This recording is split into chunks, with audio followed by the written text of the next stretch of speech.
Hi, this is Tim of the 1916 Company. Welcome and thanks for logging on. If you love this watch, email me. I am still Team Mosso at thewatchbox.com for all of your purchase and pricing questions. It's still in the description below. Email me for pricing. I am Team Mosso at thewatchbox.com. Today we discuss a variant launched in 2022 with green gradient dial and white gold case. This is the Patek Philippe 5204G-001 perpetual calendar split seconds chronograph. The heir to the legacy of the legendary 5004. This one uses an in-house caliber. It's a little bit more substantial physically, and it has a gratifying amount of luminescence, making this handsome watch everyday companion for most who don't need to get wet on a regular basis. So in gray gold, which is white gold that never needs to be rhodium plated, the watch is 40 millimeters in diameter, 14.4 millimeters thick, from lug tip to lug tip, quite compact, 46.9 millimeters, and then has a 20 millimeter spacing between the lugs. We'll throw it on my wrist, which is 16 centimeters in circumference, and you can see it wears quite nicely. It's not a big watch. All things considered, the super short sub 47 millimeter lug-to-lug really makes this something that even a woman can wear. And you'll notice from over the top, which always exaggerates the width of a watch, it's still not out over the edge of my wrist. And the definitive down the barrel angle shows just how much clearance I have on each side. Plus, while not a thin watch, it is a nicely profiled watch with a concave bezel and a sloped flank, so it should slide underneath most cuffs. Strap is handsome. You can see it's got a semi-gloss, medium green with a lovely contrasting stitch. In profile, we have a folded edge and then underneath calfskin. We also use Patek's latest pull tab spring bars, so you can pop the strap out of the lugs without a tool.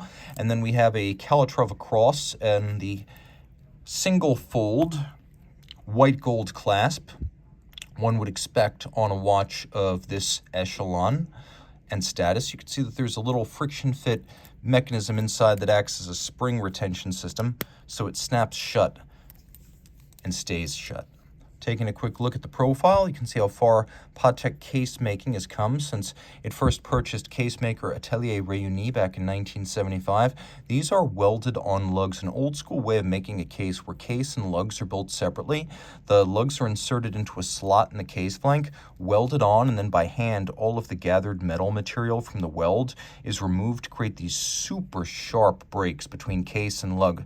Time well spent, but it is more expensive and laborious to achieve than simply stamping or machining the case. The mid-case is rather dramatically curved, and then we have a bezel that sort of mirrors the case back in that there's a slight step or flange, and then it's set back and retreats from the case band with a concave profile. We have several pusher correctors around the watch that allow you to correct the calendar. Pump-style pushers, a coaxial pusher. We may as well start up the chrono. Coaxial is for the split second, so you can gauge whether the gap between two objects, such as a race car around a track or runners around a course, whether that gap is waxing and waning. Taking a quick look at the dial, it is a green metallic sunburst, but it's got a bit of a gradient, lighter at the center and darker at the edge. You can see all of the printing is white on green outboard. There's a railroad track for reading minutes as well as chronograph seconds and fractions of seconds. We have all applique white gold indices, white gold hands. The point of using the white gold is that will not tarnish or oxidize over time. Let's take a quick look at the lume because this watch has an admirable amount of it. Now you can't read the complications, but you can read the time when the lights are out. Taking another look at the dial, we've got aperture style day and month up at the top. There's a coaxial moon phase and a pointer date at the bottom. Leap year phase indicator. Remember, 4 is always the summer Olympic year, so 2024 right on the money.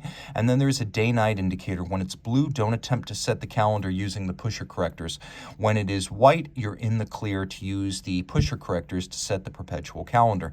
Now, it is a perpetual calendar, which means it doesn't need to be adjusted until the year 2100.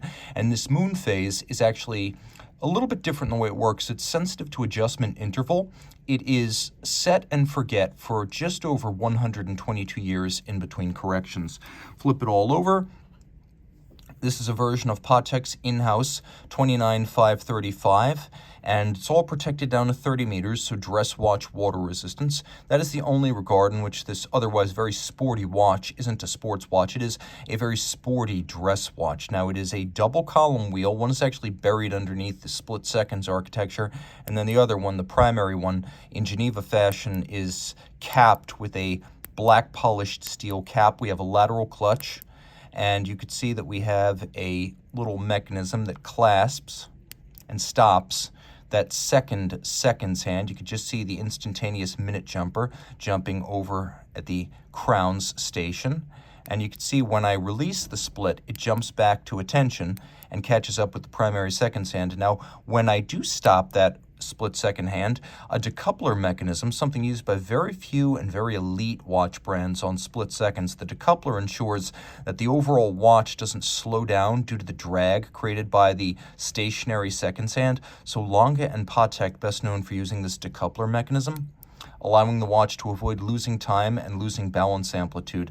Now, because this is a Patek in-house caliber of recent vintage, it does have a stop seconds function, manual wind. It's got a 4 hertz beat rate, 8 beats per second, and a 65-hour power reserve. It pivots on 34 joules. It's adjusted in 6 positions. It has a free-sprung gyromax style balance with a metallic overcoil hairspring shaped by hand. And it should bear note that when you have a really high-end Patek Chrono, you're going to get the lateral clutch and you're going to get the metal overcoil hairspring, because Patek has determined they are more difficult to work with, to fashion, and to adjust than vertical clutches and silicone hairsprings. So something like a 5990 with a vertical clutch and a silicone hairspring might seem like it's more modern, but it's also considered to be less elite, rarefied, and exclusive inside of Patek. And lower-level Patek watchmakers work with vertical clutches and silicone hairsprings. The top guys work with this just because of the difficulty of creating and tuning it.